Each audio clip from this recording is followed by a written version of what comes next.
So, hindi po tayo magbabasketball.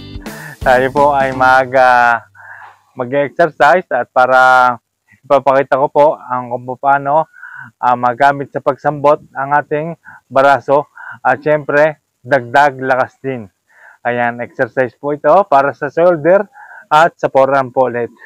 So, kung bago ko pa lang po sa aking channel, please subscribe at huwag niyo rin kalimutang i-hit ang notification bell para updated tayo sa mga video kagaya nito.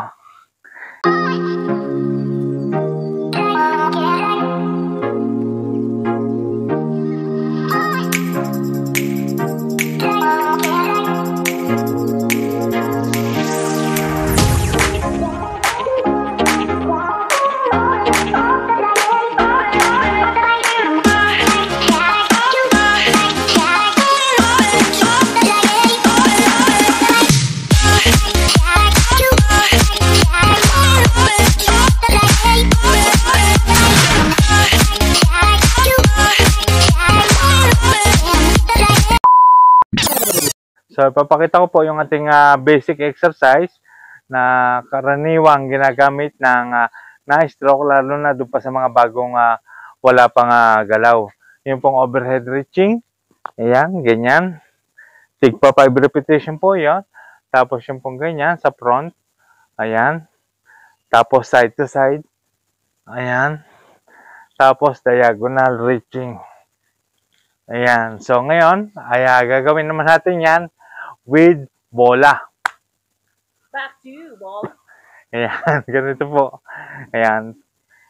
Subukan natin ng may bola. Ayan. Overhead reaching, kaya, di ba kaya? Kaya naman, di ba? Oh. Pwede natin gawin ng 5 repetition din. O kung nahirapan pa, kahit 3. Pero mas maganda kung 10. Ayan. 1, 2, 3, 4, and 5. Ayan. Tapos ang sunod po ay yung parap. Ayan. Ganyan. 1, 2, yan yung pong daliri ko. Ayan. 3, 4, and 5. Ayan. Sunod ay diagonal. 1, 2, 3, 4, and 5. Tapos sa kabila. 1, 2, 3, 4, and 5. Alright. So, yung pong exercise, ang may tutulong po noon ay mapapalakas po ang ating baraso at exercise din sa balikat para maiwasan ang pagbagsak. Ayan. At saka rin dito sa elbow.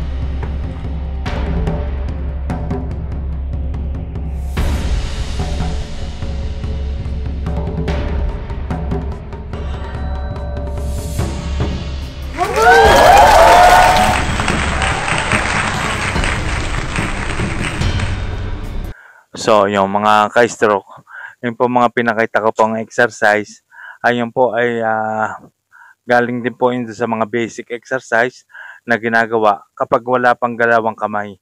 Yung overhead reaching, diagonal reaching, at saka side to side. Malaki po may tutulong no, ang exercise na yon, lalo na yung may bola.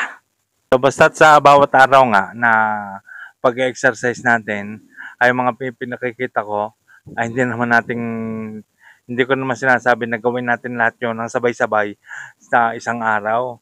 So, kagaya nun sa paa, ayun ay mga sa kada every other day, ayan. Tapos sunod naman ay yung sa kamay, gano'n, gano'n po. Pero yung po sa bola, ay lagi nyo rin gawin yun kahit every other day din. At malaki talaga ang may tutulong noon sa ating baraso. Ayan, lalo na sa pagsambot, makakasambot na rin kayo ng bola. Iniisip pa rin natin, bakit napakatagal natin makarecover? Eh, ganun talaga kasi sa dami kasi na namatay nga na cell sa ating utak na dapat yung cell na yon ay siyang magpapagalaw sa ating mga kamay ay ng mga namatay na yung iba. Kaya napakahirap siyang pagalawin ulit. Yung bumibigat, yung mga dapat na nakano sa ugat, eh mga namatay yon sa utak. Yung karamihan, sanhin ang pagdurugo ng utak at pagbabara ay naapektuhan po yun. Kaya medyo mahirap, matagal ang pag-recover. So yan naman ay makaka-recover pa rin po naman tayo kung ating ite-therapy ang ating sarili. Kung walang therapist, kaya nating i-therapist. Panoorin nyo lamang po yung mga video at yun po talaga may tutulong. At dapat po ay talagang ginagawa po natin talaga. At malaki po talaga may tutulong. So, yun nga, matagal ang pag-recover kasi ang isa pang nagpapatagal ay yung pagiging hopeless mo. At isa pa ay yung ikaw ay frustrated. Kaya matagal ang pag-recover. Yung kawalan ng pag-asa at saka yung dinadown mo ang sarili at kakulangan ng paniniwala sa iyong kakayahan. Kailangan na mayroon kang motivation nga at masipag ka rin at may tapang at tanggapin kung ano nangyari sa iyo.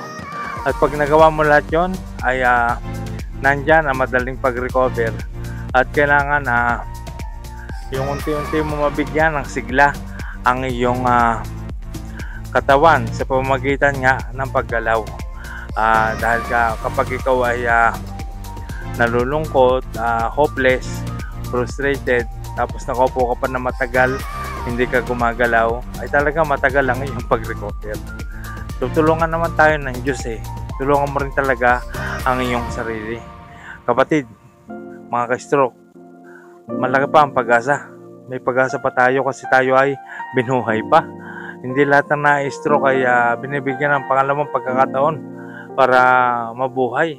Meron yung iba nakakatatlo, 4 na stroke pa pero buhay pa rin sila. Ibig sabihin, lalaban pa rin sila, binibigyan pa rin sila ng laban.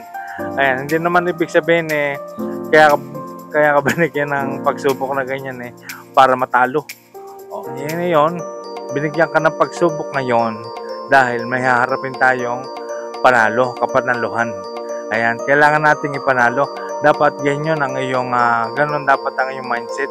Kailangan yung malaki ang pag-asa, yung lagi ang iisip mo at wag mong isipin ang pagsuko. Huwag kang susuko talaga, laban lang ang laban.